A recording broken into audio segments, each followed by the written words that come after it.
नमस्कार दोस्तों, आज हम बात करेंगे भारतीय नागरिक सुरक्षा संहिता में प्ली बार्गेनिंग के विषय में। प्ली बार्गेनिंग क्या होता है, उसमें एग्रीमेंट किस तरीके से बनता है, कोर्ट की क्या पावर होती है और सेंटेंसिंग के क्या पैरामीटर्स होते हैं, अक्यूज के क्या राइट्स होते हैं, विक्टिम का राइट्स का कैसे ध्यान रखा जाता है, इन सब चीजों के विषय पर चर्चा करेंगे। तो आइए शुरू करते हैं। सेक्शन 289 BNSS में एप्लीकेशन लगती है प्ली बार्गेनिंग के लिए। जो अक्यूज पर्सन है उसके अगेंस्ट में जो ऑफेंस एलिजेड है, मतलब कि जो चार्ज है, यदि वो एक ऐसे ऑफेंस से रिलेट करता है जिसमें मैक्सिमम पनिशमेंट 7 साल की या उससे नीचे की है, तो 289 BNSS में वह व्यक्ति एप्लीकेशन फॉर प्ली बार्गेनिंग लगाने के लिए एलिजिबल होता है। यदि जो ऑफेंस है वो कंट्री की सोशो इकोनॉमिक कंडीशन को अफेक्ट करता है या किसी वुमेन के अगेंस्ट है या चिल्ड्रन के अगेंस्ट है, तो 289 में प्ली बार्गेनिंग की एप्लीकेशन मेंटेनेबल नहीं है। अब socio economic category of offences क्या होते हैं, यह सेंट्रल गवर्नमेंट बताती है। आगे बात करते हैं सेक्शन 291 BNSS की,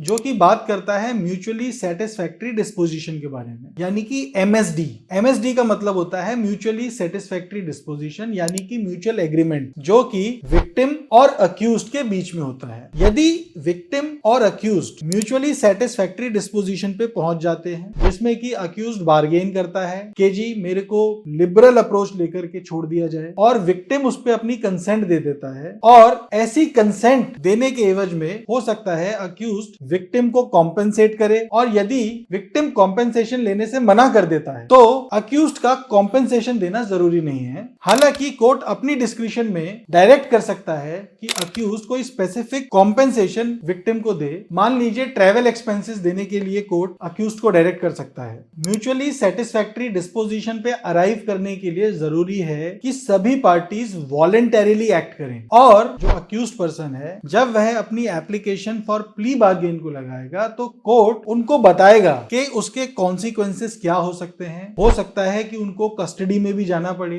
जब कोर्ट सेटिस्फाई हो जाता है कि जो व्यक्ति है वो प्रीवियसली कन्विक्टेड नहीं है और वह वॉलेंटरीली इस एप्लीकेशन को लगा रहा है, तब वह म्यूचुअली सेटिस्फैक्ट्री डिस्पोजिशन की तरफ बढ़ता है। सेक्शन 292 बात करता है report of mutually satisfactory disposition के विषय में। जब एग्रीमेंट विक्टिम और अक्यूज्ड के बीच में अराइव हो जाता है तो 292 BNSS मैंडेट करता है कि कोर्ट एक रिपोर्ट बनाएगा जो कि सभी पार्टी साइन करेंगी, और यदि कोई एग्रीमेंट अराइव नहीं होता है तो प्ली बार्गेनिंग की जो प्रोसीडिंग्स हैं वह खत्म हो जाएंगी और केस जैसे पहले चल रहा था, जिस स्टेज पे था उस स्टेज से कंटिन्यू करेगा। सेक्शन 293 BNSS बात करता है डिस्पोजल ऑफ केस के विषय में। जब MSD प्रोसीडिंग कंप्लीट हो जाती है, कोर्ट म्यूचुअली सेटिस्फैक्ट्री डिस्पोजिशन को रिकॉर्ड कर लेता है, पार्टीज का कंसेंट आ जाता है, तब बात आती है डिस्पोजल की। अब कोर्ट जो MSD है, यानी कि जो म्यूचुअल एग्रीमेंट अक्यूज्ड और विक्टिम के बीच में अराइव हुआ है, उसको कंसीडर करेगा। कोर्ट विक्टिम को कॉम्पेंसेशन अवार्ड कर सकता है और जो अक्यूज्ड पर्सन है उसको प्रोबेशन पर रिलीज कर सकता है यदि वह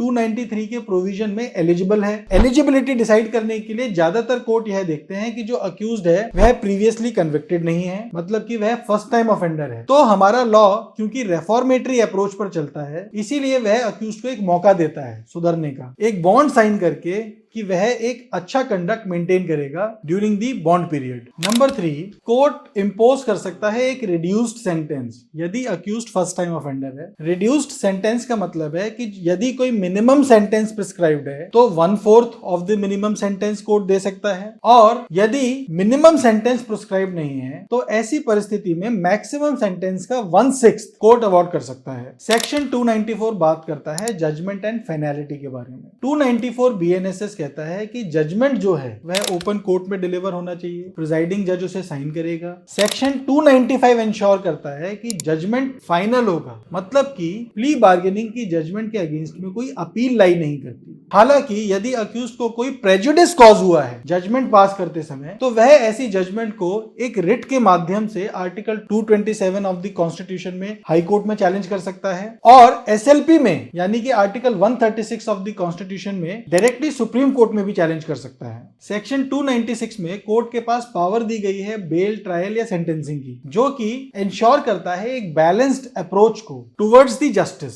सेक्शन 297 बात करता है set of the detention period की, यानी कि यदि अक्यूज्ड पहले कोई इम्प्रिजनमेंट अंडरगॉन कर चुका है उसी केस में जिसमें प्ली बार्गेनिंग की एप्लीकेशन लगाई गई है, तो जितना पीरियड वो पहले अंडरगो कर चुका है वह पीरियड सेट ऑफ हो जाएगा, मतलब उसको उतना कारावास दोबारा से सफर करने की जरूरत नहीं है। सेक्शन 298 इन प्रोविजंस को एक ओवरराइडिंग इफेक्ट देता है, यानी कि किसी भी कॉन्फ्लिक्टिंग लॉ पर यह प्रोविजन प्रिवेल करेंगे और जहां पर भी कॉन्फ्लिक्ट होगा वहां बीएनएसएस के इन प्रोविजंस को, जो प्ली बार्गेनिंग के प्रोविजंस हैं, इनको ज्यादा महत्वता दी जाएगी और यह प्रिवेल करेगा। सेक्शन 299 बात करता है प्रोटेक्शन ऑफ अक्यूज स्टेटमेंट, यानी कि यदि प्ली बार्गेनिंग के दौरान पर अक्यूज ने कोई स्टेटमेंट दे दी है और मान लीजिए प्ली बार्गेनिंग सक्सेसफुल नहीं हो पाती, तो ऐसी परिस्थिति में अक्यूज के द्वारा दी गई कोई भी स्टेटमेंट या उसका एफिडेविट जो उसने फाइल किया है वह एविडेंस में उसके अगेंस्ट में रीड नहीं किया जा सकता। सेक्शन 300 क्लैरिफाई करता है कि प्ली बार्गेनिंग की प्रोसीडिंग्स जुवेनाइल्स के ऊपर एप्लीकेबल नहीं है। जुवेनाइल्स का मतलब ऐसा व्यक्ति जो 18 साल से कम उम्र का है, क्योंकि ऐसे केसेस जुवेनाइल जस्टिस एक्ट के अंदर डील किए जाते हैं। तो